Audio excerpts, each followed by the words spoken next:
Welcome back to the Wolverine.com podcast. I'm John Borton here with our favorite on usually Monday, but now it's a Tuesday. Tom Crawford out of East Lansing, our Michigan man up there in that bastion of uh, darkness in terms of sports competition. But we know that Tom Crawford brings a lot of light to East Lansing and environs surrounding.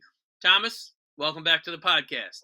Well, it's great to be back with you, JP. It's always a pleasure. And I battle it. On Press Pass, for example, our mutual friend Rico Beard, along with Jack Evelyn, we talk spring football, who had the biggest crowds and all that stuff. And is it important to have a big crowd in spring football? So we cover all those little touchy subjects, recruiting and everything when it comes to Michigan and Michigan State. All right, it's great. Before we get into football, here's a touchy subject for me. You want to talk about a bad and good day within the span of a couple hours this morning? I discovered that my cherished, very pristinely kept 1997 issue of the Wolverine football preview, Charles Woodson on the cover with the mirrored visor and all that. First time we did one like this was ruined. It had befallen a disastrous fate, and I'm thinking, okay, wow, 25 years I'd kept that thing in great shape. But I'll tell you what, the beauty of On3, the Wolverine.com, someone from our website, our premium message board on the Wolverine on On3 has already stepped up and said, "Hey, look, I'm not a collector, but I kept that issue. If you want it, it's yours." How about that? Oh my! Well, that's part of the family, the Michigan family, and It's a at the beautiful thing. Wolverine.com, you epitomize that. The passion level is uncanny. I mean, I have Michigan friends up here that want to go to breakfast with me and just talk Michigan. And that's all. That's our common bond. We don't have any other bond but Michigan, but it's strong enough by itself to have a great friendship just surrounding Michigan athletics. It's truly amazing. It is truly amazing, and a lot of smart people gather to talk all kinds of not only kinds of sports, but all kinds of life matters that go way beyond sports. So if you're out there and you haven't taken the plunge yet, go to On3 and check out the Wolverine.com. It's a special place.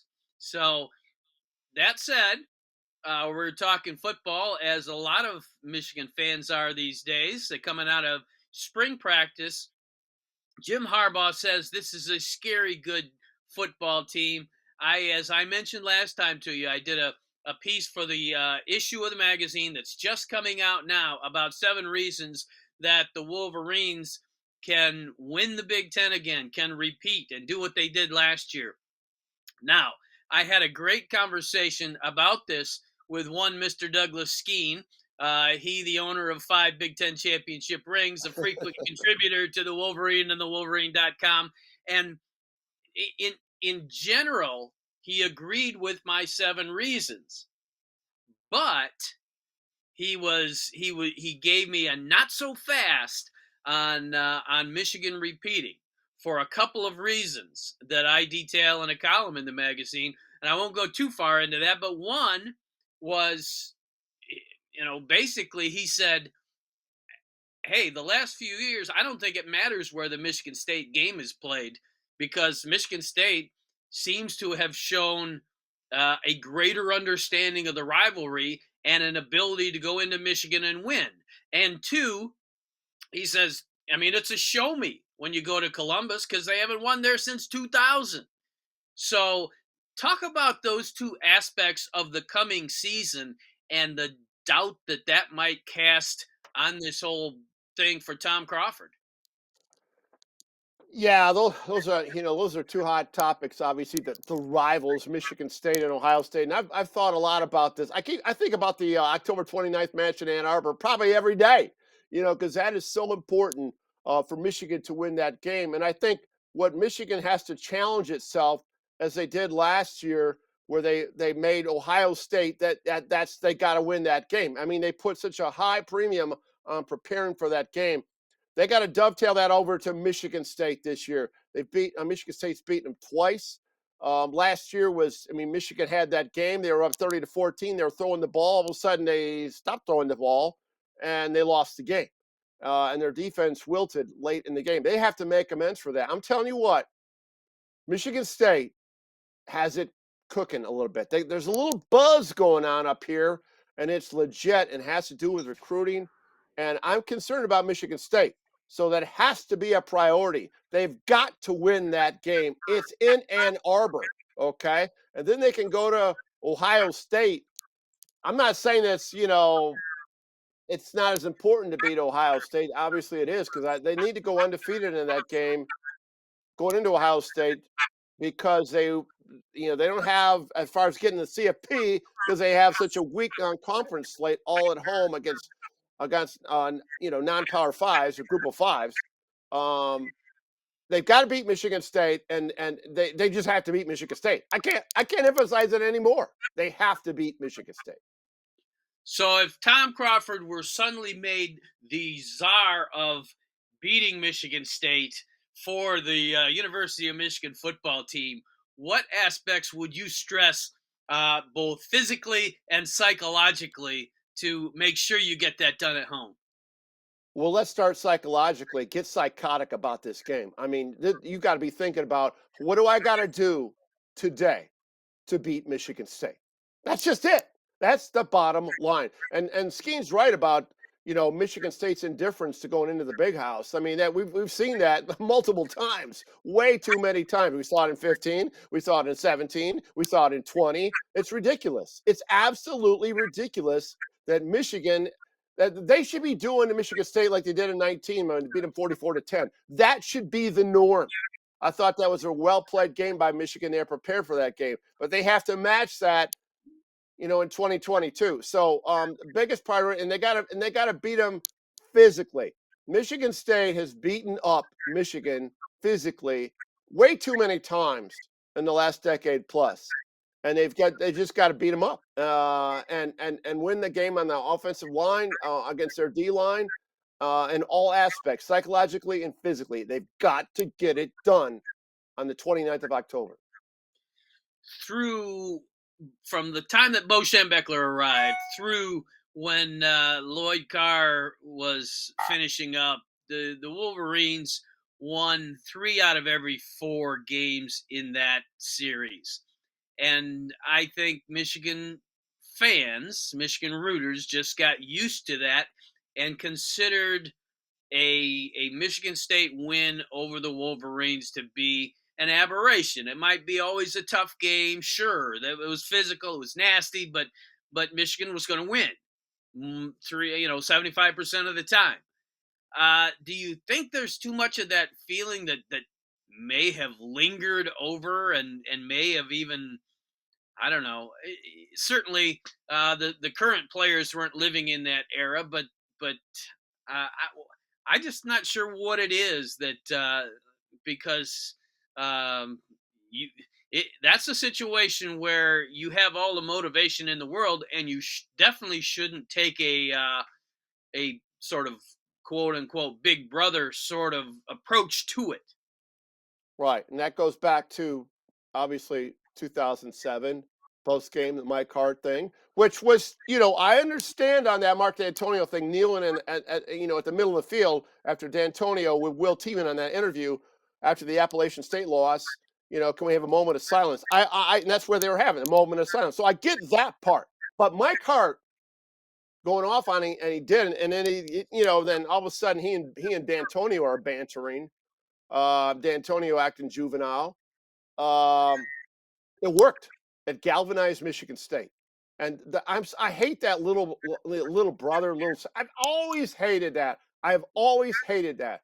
and I've respected the rivalry. I can't stand Michigan State. They are obsessed with Michigan, and I wish Michigan was a little bit obsessed back at them. I mean, everything on every message board at Michigan State, it's all the number one preoccupation is how do we beat down Michigan? You know, it's like when they lost in the Frozen Four. I mean, they were all about that. Michigan State hasn't had a winning hockey team in like 11 years, but they were all about that because it was Michigan's demise. So you know, Michigan having having a picture of a fan going like this. You know, that's what they live for. If Michigan had that animosity going back the other direction, this thing could get back to the 3 out of 4. But I'm telling you what, Michigan State's defense is going to shore up this year. They got some athletes, and that 23 class is going to be really good recruiting wise. So I am concerned. I'm putting Michigan on alert. They better take Michigan State seriously, or they're gonna lose 3 in a row. How's that going to resonate? I mean, Hmm. that's not going to be good. And then, you know, in honesty, John, Michigan State still had impact beating Michigan last year. I know Michigan got in the CFP, but they would have been a number one seed. They could have been played Cincinnati, and it wouldn't have had to play Georgia. Maybe they would have matched up better, you know, in the title game. Maybe Alabama. Who knows what would have happened? You got to take care of business with Michigan State. Yep, no doubt about it. All right, now let's shift the focus to that final game of the season. It's crazy. I was in the building in the snake pit back in 2000 when Drew Henson ran the naked bootleg, danced into the end zone, and put the clincher on a game that I believe it was 38-26 Michigan. A bit of a shootout at that time. We've seen some even bigger scoring games since then, but at that time for Michigan Ohio State, that was a high scoring affair. Now, this year, obviously, you've got a Heisman candidate at quarterback for the Buckeyes. You've got talent all over the field still. You've seen changes on their defense. I think it's still going to get down, though, to can Michigan control that team with its offensive line to the extent that it did this past season? That's what won that game for Michigan. Its ability to run, control the ball, keep the Buckeyes off the field more than they were used to. And that eventually lopped 20 points off of their scoring average for the season. They put 27 up, but they were scoring 47 a game. You know, that's a great example. The 2000 game. I want to give you an even better example than that is when Michigan was outmanned in the 1996 game against a number 2 ranked undefeated Ohio State Buckeyes. And Michigan had just come off a humiliating loss at home to Penn State where they had a block punt. You remember that game. They go down to Right? Columbus. Ty Streets has that little look-in pattern where the DB slips, and all of a sudden Michigan's back in the game, and they won that game 13-9. And how did they close that game out? They ran the football. I think it was Chris Howard got all these first downs running the ball. 3rd and 4, first down. 3rd and 2, first down. Howard, the ball carrier. Howard won after I was down sitting in the stands in that. It was amazing. If Michigan can get back to that kind of, now it was offensive line domination, a great defense, obviously Marcus Ray and Charles Woodson and many others on that team, setting the tone for the national championship year the following year. That was a solid team in '96. They had some real stumbles, real tough losses. But I'm telling you what, that's how you beat Ohio State. You beat it with a running game when it's 3rd and 4, and they know you're going to run. You know you're going to run, and you get the first down. You not only get 4, you get 6. That's what happened in '96. That's the formula to win in Columbus. There you go. You talked to Rod Payne about that game. He was involved Yes. in the center of things in the '95 game when Biaka Batuka ran wild in Michigan Stadium on Ohio State. He was heavily involved in '96 when they did just what you said. Talked to John Jansen about that game. They know they were there and they were involved. And you had Sean Springs was the Yes, defensive Sean back, Springs. Yep. went Ron down, Springs kid. and Marcus Ray, who you also referenced, intercepted a pass at the end of that game, ran it back a little bit, and then slid right in front of the Ohio State sideline, and Yeah. thoroughly enjoyed it because of him coming from there. But the point is, yeah, you if you control things with your offensive line, if you can run the football, a whole lot of good things happen. That doesn't mean that Michigan can't have a passing attack in that game. Uh, you can't win unless you can throw the ball in these days. And Cade McNamara unleashed a long throw that really opened things up last year. But boy, the heart of that thing is if you can control things and keep Ohio State's offense off the field. You know, and I don't want to get back into this J.J. McCarthy, Cade McNamara. We went through that one last week, okay? But I'm saying this. I'll just make this quick statement about it. If Michigan has a running game the way I just described, and they have an offense, I don't with that receiving core that they have, and now you have obviously a Darius Clemens, you got a receiver, a freshman who can stretch that defense a little bit more. I don't care who's playing quarterback. Michigan can win that football game, whether it's JJ or Cade. It doesn't matter if they can run the football. The reason I kept defaulting over to JJ because Michigan hasn't been able to run the football necessarily, and they've had to have escapability in a dual threat quarterback. Well, it doesn't matter if they can run the football, and I think potentially they could get to that if everything melts together and merges together on that offensive line. Oh, and I think it should. I mean, you've got three starters returning. The guy you plug in for your 6 year center, who is now gone, was a Remington Award finalist. You've got uh, the other guys coming up. You've got some depth there. The guys that have been around are guys that are really fighting, pushing each other, and so I think, from what I have personally heard, this offensive line could be as good or better than last year's. And of course, last year's won the Joe Moore Award as the best offensive line in the country. So if they're there, look out. A great offensive line is how you win road games against good teams. Yeah, no Without doubt. it, you got no shot. You got no So shot. beyond those two games, talk about the threats that you see on this Michigan schedule.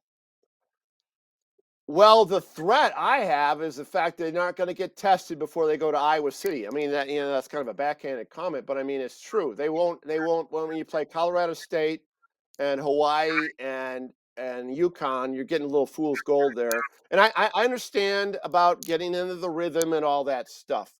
But besides rhythm, you have to have some challenge thrown in there. And so going to Iowa City that's the game. I mean, so all of a sudden Michigan is out there totally exposed. This is what we're going to have, guys, on October 1st. This is what we're going to be because you're in the bull ring at Kinnick Stadium. It's going to be loud. You're going to have to run the ball. And for the first time, they're going to be tested. So that's obviously the huge game. I think the Penn State, Michigan State games at home are going to be tough. And I even think in a kind of a dicey way with the younger Tua, Tua's little brother, the quarterback at Maryland. I think that Maryland game could be, well, maybe not, but I mean, it poses a little threat, maybe a little threat there of getting caught looking ahead to Iowa. Let's call that a sandwich game between the three cupcake non-conference games and Iowa. You got Maryland sitting there at the big house. Yep. Okay. All right. Well, I'm certainly with you on Iowa. And whereas I take a little different view of that early schedule and how it could help them, I agree with you that they will be a little bit exposed in that will be the toughest opponent that they'll have run into by far, and in an extremely tough venue. The one thing about it I like is that Iowa, it's not late in the year. It's not going to be 20 degrees with 30-mile-an-hour wind gusts and all that. So October 1st, it should be pretty decent weather there. But you will have all those fans in gold and black breathing right down your neck because they're as close to the sidelines as you'll ever see in a college football venue. So that will be a very tough one. We've talked a lot about this Michigan offense, from the quarterbacks to having two really good running backs back, the offensive line, receivers. The defense is what has to, in my mind, get some help from the offense in games like Iowa, those challenge games, but also has to get settled in and grow throughout the course of the year. What are you looking for from that defense in terms of what you'd like to see in the early games that would let you know, okay, they're on the right path? Well, I'd like to see more of a dominant interior on the defense. I mean, which we saw. I think we saw a little bit about that in the spring game with Mozzie Smith and Rashawn Benny. I'm trying to think of some other guys that got my attention. Chris Jenkins. Um, that I would just like to have Michigan have a more physical line, and then I'm salivating, that interior line down in Miami, watching what they bring to the table on a defensive line, how disruptive they can be, and that's I want disruption from Michigan's defensive line, not just containment and not giving up big plays. I think they're going to have to, for Michigan to get to that next level against good competition, they're going to have that disruptive aspect to it, and that's my main focus right there. I think, and then linebacker. I mean, you know, I think the second and third levels are going to be interesting. Obviously, Will Johnson. I'm going to keep an eye on number two there and see how he adjusts. And Michigan does have. Speaking back to that road game, I mean, they have some freshmen on both sides of the line. They're going to get their first road game, jumping into the fire, if you will, in Iowa City. So how the newbies, if you will, on that defense adapts to that environment is going to be a real test. Yeah, there's no doubt about it. I like Junior Colson a lot, and the Oh yeah. linebackers that you mentioned. I think he's going to step up and be a real standout this year. Oh, They've got Rod Moore missing the spring ball, and see if he bounces back from his off season injury. He came number 19 came on strong there, and that guy's a player, no question. no doubt, and they've got talent in the defensive backfield. It's just young talent, and they're gonna have to grow that thing as they go along. But the the beauty of that, you were talking about, you want a more physical defensive line across the board, and having them all involved in getting pressure on. The other guy that's exactly like that, that says the same things, is one Mike Elston, and he's in Yeah. charge of getting it done. So I think that's good. He doesn't. You could tell he loves. I mean, he'd love to have those two guys back, rushing off the edges for Yeah. sure. Yeah. But as he looked at the overall picture, he would like that combined with guys in the middle that can not only plug it up for the run, but also be physical, make some penetration, and cause some havoc up the middle as well. Yeah, and that's exactly when I remember when we had our podcast prior to the Orange Bowl. I said, you asked the question, I can still remember it. What's going to concern you on Georgia's first possession? And I said be able to run the ball interior wise up the middle. And now and that set up some passing, and they hit the tight end and things like that. But I mean, Michigan's inability to stop the run between the tackles and getting great work from the three technique, the middle, inside the middle. I mean, that's what I want to see, and that's going to dictate how far this defense is going to go, and against tough running teams. And so that's why I'm focused totally on that. But you're right. There's a lot of talent at the second and third levels, and who knows? Obviously the injury bug has a lot to do with it, but I think there's enough. I think there's enough athletes to get it done at all three levels. One other thing that we haven't talked about a lot that could come into play in that first road game against Iowa down in the snake pit would be the simple fact of having both kickers back. I hear you on that. Oh my God, that's huge. Absolutely, and they got two of the best. So, Michigan's solid in that, and I just think I'm really excited about 2022, and the reason I'm excited about it is that we have a different Jim Harbaugh than we did a couple of years ago. I mean, we saw it at media days in Indy last summer, and it's been consistent all the way through. We saw it in the spring game. He's out there having fun. Yeah, he's making penalty calls. He's overruling things. This is a different Harbaugh, don't you think? And don't you think that has a positive impact on this program? Oh yeah, I think 2020 and what he experienced not only team wise but personally um, hurt him and motivated him. And not that he wasn't motivated before, but that was the extra back against the wall push, and he came back hard, and so did his team. And I think you're still seeing a lot of that. And then they get this taste of beating Ohio State, winning the Big Ten, making the playoffs. I mean, that is um, that's just confirmation of what your motivation did, of what your work did, of all that you put into it. And that's why, again, I'm saying that's a major, major reason that Michigan could repeat as the Big Ten champion. Before I let you go, I give you a scale of 1 to 10, 10 being the most likely that this team can repeat as Big Ten championship this year. What number would you put on it at this point? The chances of them of the higher the number, the more the chances? Yep, Okay. 10 being their best chance to repeat as Big Ten champions I'd give on. it a 9. I'd give it a 9. I truly Okay. would. And I want to say one more thing. I want to dovetail up one more thing about what you just said about Ohio State. The importance of beating Ohio State is absolutely huge. In fact, it negated. I mean, in normal circumstances, when Michigan loses a bowl game one-sided like that, we're all downtrodden, right? I mean, that there's a negative feel about the program.